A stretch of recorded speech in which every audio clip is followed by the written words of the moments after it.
জুলাইয়ের এই আকাশ যেন প্রতিটি বিকেলেই বুকে জমা রাখছে কিছু অশান্তি, ছড়িয়ে দিচ্ছে ধোঁয়া, চোখের জল আর প্রতিবাদের শব্দ। এই শব্দ কেবল একদল শিক্ষার্থীর নয়, এই শব্দ একটা প্রজন্মের, যারা প্রশ্ন করতে শিখেছে রাস্তায় দাঁড়িয়ে নিজেদের ভবিষ্যতের জন্য লড়তে। এখন আর কেবল দাবির কথা নয়, এটা আত্মসম্মানের লড়াই। ভবিষ্যৎ প্রজন্ম যাতে প্রশ্ন করতে ভয় না পায়, সেই সাহস বুকে নিয়ে সামনে এগিয়ে যাওয়ার সময় এখন। প্রিয় শ্রোতা, স্বাগত জানাচ্ছি রক্তাক্ত জুলাইয়ের দিনলিপির আজকের পর্বে। আসুন ফিরে দেখি সেই দিনগুলির দিকে যেখানে ইতিহাসের পাতায় রক্তের ছাপ রেখে গেছে আমাদের সন্তানেরা। পুরো অনুষ্ঠান জুড়ে আপনাদের সাথে আছি আমি মোহাইমেন হোসেন এবং আমি আঁখি আকবর রনি।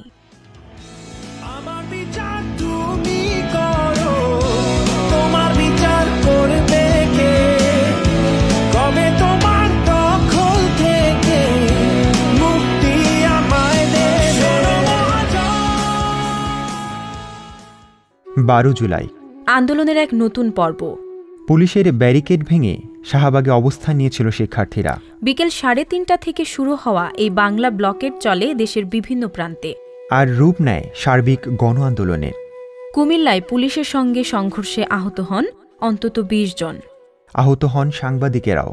ঢাকার আগারগাঁওয়ে পুলিশের লাঠিপেটায় আহত হন শেরেবাংলা কৃষি বিশ্ববিদ্যালয়ের অন্তত 10 জন শিক্ষার্থী। চট্টগ্রামে পুলিশের লাঠিচার্জে আহত হন আরও কয়েকজন। অথচ কোথাও কোনো আগ্রাসন চালায়নি ছাত্ররা, শুধুই ছিল অবরোধ আর দাবি। রাজশাহীতে রেলপথ, বরিশাল, যশোর, খুলনা, কুষ্টিয়া সর্বত্র শিক্ষার্থীরা রাস্তায় নামে, যেন এক ছাতার নিচে জেগে ওঠে পুরো বাংলাদেশ। ময়মনসিংহেও শিক্ষার্থীরা সমাবেশ করে শহরের গুরুত্বপূর্ণ সড়কে প্রতীকী অবস্থান নেয়। কণ্ঠে ছিল একটাই আওয়াজ, সমতার জন্য সংগ্রাম। আন্দোলনের মুখে শাহবাগ মোড়ে প্রস্তুত রাখা হয় জলকামান, এপিসি। শিক্ষার্থীরা এগিয়ে এলে সাঁজোয়া যান সরিয়ে নেয় পুলিশ। এই সময় আন্দোলনকারীদের মুখে শোনা যায় দৃপ্ত কণ্ঠে স্লোগান, ভয় দেখিয়ে আন্দোলন বন্ধ করা যাবে না, পুলিশ দিয়ে আন্দোলন বন্ধ করা যাবে না। বিভিন্ন স্থানে শিক্ষার্থীদের বাধা দেয় পুলিশ, লাঠিচার্জ চলে, তবুও থেমে যায়নি প্রতিবাদ, বরং ছড়িয়ে পড়ে আরও জোরালোভাবে।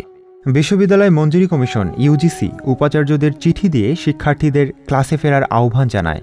অথচ আন্দোলনকারীরা স্পষ্ট জানিয়ে দেয় আইন পাশ না হওয়া পর্যন্ত রাজপথ ছেড়ে তারা যাবে না। আন্দোলন নিয়ে ভিন্নমত পোষণ করেন ছাত্রলীগ নেতারা। এটিকে রাজনৈতিক রূপ দেয়ার অভিযোগ তোলেন তারা। আদালতের পর্যবেক্ষণ, সরকার ও প্রশাসনের অবস্থান সবকিছু ছাপিয়ে 12 জুলাই শিক্ষার্থীদের একক চেহারা প্রকাশ পায় পুরো বাংলাদেশে।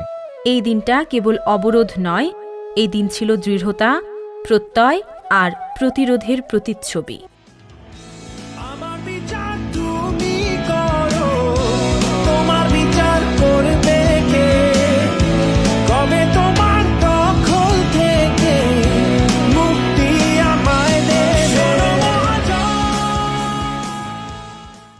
যে সংগ্রামে ঝরে গিয়েছে তরুণ প্রজন্মের প্রাণ, যে আন্দোলনে গড়া হয়েছে ইতিহাস, সেই সংগ্রামের কথা মনে পড়লে প্রথমেই চোখে আসে তাদের ছবি, যারা নিজের প্রাণকেই বাজি রেখেছিলেন অন্যায়ের বিরুদ্ধে লড়াই করতে। আজ আমরা সেই সাহসী শহীদদের কথা স্মরণ করব, যাদের ত্যাগের আলোয় জ্বলজ্বল করছে সেই আন্দোলনের পথ। তাদের বীরত্ব ও ত্যাগ আমাদের চলার শক্তি, চলার সাহস। চলুন তাদের এই অনন্য স্মৃতিকে শ্রদ্ধার সাথে ফিরে দেখি। আজকে জানব শহীদ গোলাম নাফিজের কথা।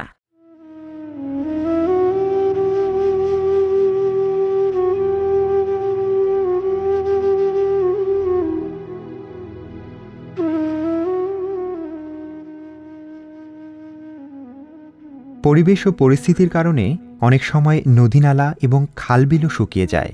কিন্তু জুলাই বিপ্লবের সময় ফ্যাসিস্ট আওয়ামী লীগ সরকার যে সকল মায়ের কোল খালি করেছে, সে সকল মায়ের অশ্রু কি আর কোনোদিনও শুকাবে? দিন যাবে, মাস যাবে, বছর যাবে, যুগ যাবে, কিন্তু এই শহীদেরা আর ফিরবে না কোনোদিন। আর এই শহীদ জননীরা তাদের সন্তানের মুখ থেকে মা ডাক শুনবেন না। ছেলেহারা ব্যথা আর বেদনার ভার এবং তিলে তিলে গড়ে তোলা সন্তানের স্মৃতির মুহূর্তগুলো বারবার ভিজিয়ে দেবে শহীদ জননীদের চোখের জমিন। বাংলার জমিন বহুবার রক্ত স্নান হয়েছে, কিন্তু কোনোবার বাংলার মাটিতে কোনো দুঃশাসন টিকে থাকতে পারেনি। এবারও ফ্যাসিস্ট আওয়ামী লীগ ও তার দোসরদের বুলেটের সামনে জীবন উৎসর্গ করে তেমনটাই প্রমাণ করেছেন বাংলার ছাত্র জনতা।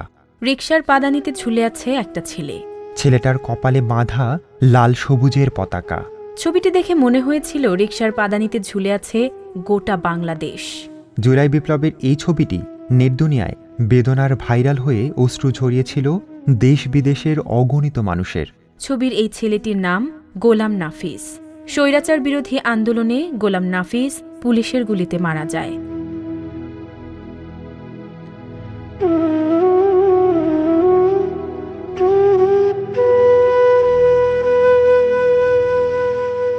সে রাজধানীর Banani Vidyaniketan school and college থেকে এসএসসিতে জিপিএ 5 পেয়ে পাশ করে কলেজে একাদশ শ্রেণীতে ভর্তি হয়েছিল। গোলাম নাফিসের বাবা গোলাম রহমান কান্না জড়ানো কণ্ঠে বলেন, পিতার কাঁধে ছেলের লাশ, কত কষ্ট, কত দুঃখ, কত বেদনা। যার ছেলে মারা গেছে তারাই বুঝতে পারবে, কিন্তু আমার ছেলে গোলাম নাফিস এইভাবে মারা যাবে আমি কোনোদিন কল্পনা করতে পারিনি। 4 আগস্ট বিকেল 4টার দিকে ফার্মগেট এলাকায় গুলিবিদ্ধ হয়ে শহীদ হন নাফিস। সে ছিল মেধাবী, মেধার স্বাক্ষর রেখেছিলেন এসএসসি পরীক্ষায় জিপিএ 5 পেয়ে। ছোট থেকেই নাফিস লেখাপড়ার পাশাপাশি সাংস্কৃতিক অনুষ্ঠানে অংশ নিতেন। মুক্তমনা হয়ে বেড়ে ওঠা ও নিজেকে এক ধাপ এগিয়ে রাখার লক্ষ্যে নাফিস নিজেকে যুক্ত করেছিলেন বাংলাদেশ স্কাউট ও বিএনসিসির সকল কার্যক্রমের সাথে। গোলাম নাফিসের মতো অজস্র মেধাবী আলো হয়ে বিকশিত হওয়ার আগেই সেই আলোকবিন্দু নিভিয়ে দিল স্বৈরাচারী হাসিনা সরকার। নাফিস এখন কেবল স্মৃতির নাম। বাবা মা নাফিসের স্মৃতির স্মারক হাতড়ে প্রিয় সন্তানের কথা যতবার মনে করে, ঠিক ততবার তাদের চোখের জমিন ভিজে ওঠে অশ্রুতে।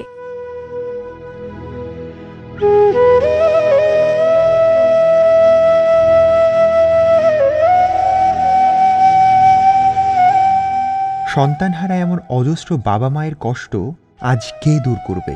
বাংলাদেশের প্রেক্ষাপটে জুলাই বিপ্লব এক স্মরণীয় ঘটনা, যা ইতিহাসের পাতায় এক নতুন অধ্যায়। এই অধ্যায়ের এক একটি পাতার ভার যে কতটা বেদনার তা কেবল সন্তানহারা বাবা মাই জানে। রিকশার পাদানিতে ঝুলে থাকা শহীদ গোলাম নাফিস যেন বাংলাদেশের প্রতিচ্ছবি। দেশের এই সাহসী সন্তানের প্রতি রইল আমাদের বিনম্র শ্রদ্ধা।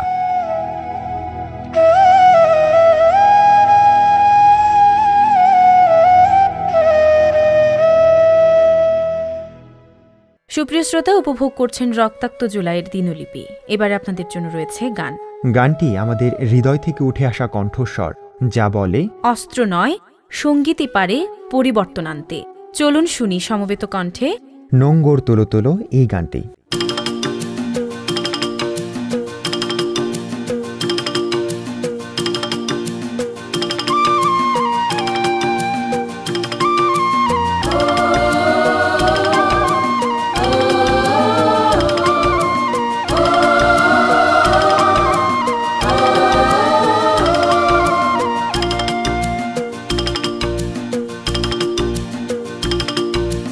নম্বর তোলো তোলো, সময় যে হলো হলো। নম্বর তোলো তোলো, সময় যে হলো হলো। নম্বর তোলো তোলো, নম্বর তোলো তোলো, সময় যে হলো হলো। নম্বর তোলো তোলো, সময় যে হলো হলো।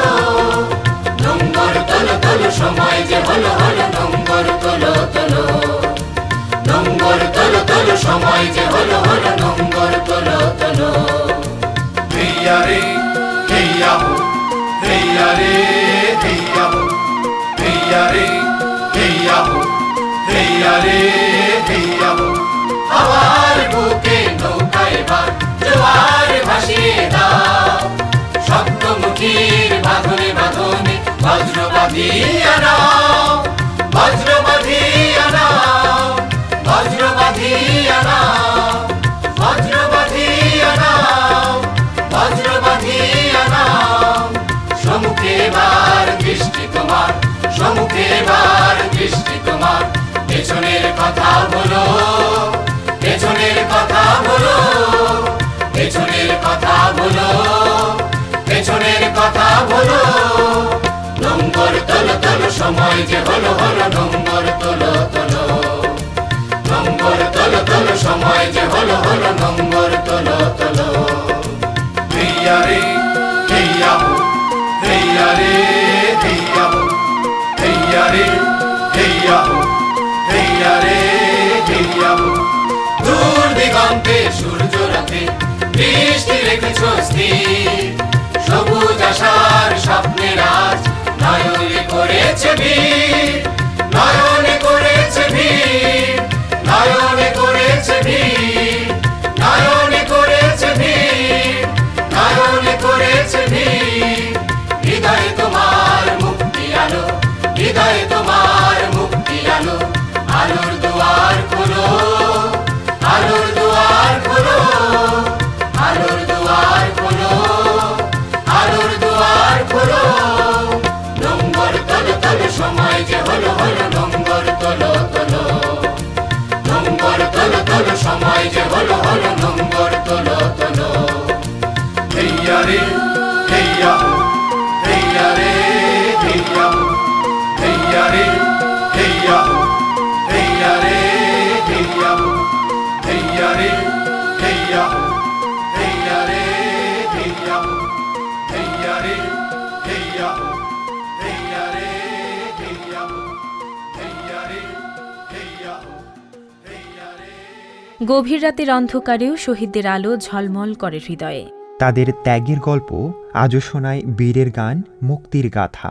আমরা যেন তাদের স্মৃতিতে বাঁধা অটুট চেতনায় বেঁচে থাকি। তাদের স্বপ্ন পূরণের পথেই আজকের তরুণরা এগিয়ে যাক নির্ভয়ে। আসুন সেই ভালোবাসা আর শ্রদ্ধায় নতুন দিনের আলো দেখি। সুপ্রিয় শ্রোতা, শেষ করতে যাচ্ছি রক্তাক্ত জুলাইয়ের দিনলিপির আজকের পর্ব।